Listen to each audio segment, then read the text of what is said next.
A beloved D.C. landmark is one step closer to being torn down. Today, the National Park Service announced the demolition of old RFK Stadium can move forward.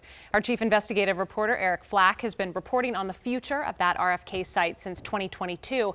And Flack, as you've reported, work to tear down RFK started years ago. But last year, the National Park Service kind of hit the pause button. They did, and this is really big news for so many of us around D.C. who remember so many great memories from RFK.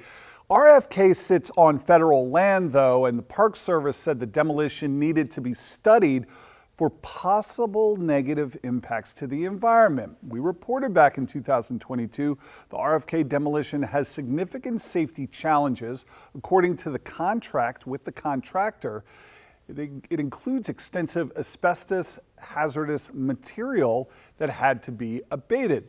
But in a finding of no significant impact report announced today, the Park Service said it had evaluated the potential effects of the demolition on natural, cultural, and human environment, and the Park Service determined the stadium can safely be demolished. Guys, the next step is for the Park Service to issue a permit to the district, and that would allow D.C. to move forward with the stadium demolition. Okay, so what came to mind here? Do we know when that's going to happen? And is it going to be one of those implosions that, we've seen of old stadiums in other cities that were pretty disruptive? Well, and, also kind of, though, nostalgic. Everybody gets to kind of gather around and see it all come to an end together. But Events D.C., which manages the site, says that really isn't going to be able to take place because really the area around RFK is just too congested, so it's just going to have to come down in sections one after the other.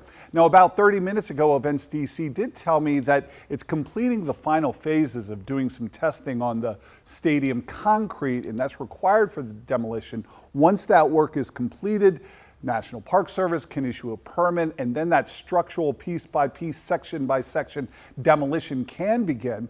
Events DC told us it does plan to commemorate RFK Stadium and its history with public events leading up to the demolition. So things could kind of start moving quickly here, Simone. Well, yeah, you said it, the nostalgia, the memories that were made at that site for so many people across decades. And so I was reading they might commemorate that location as well in some capacity. I think they will. We'll be turning to you for that information. All right. Flack, thank you.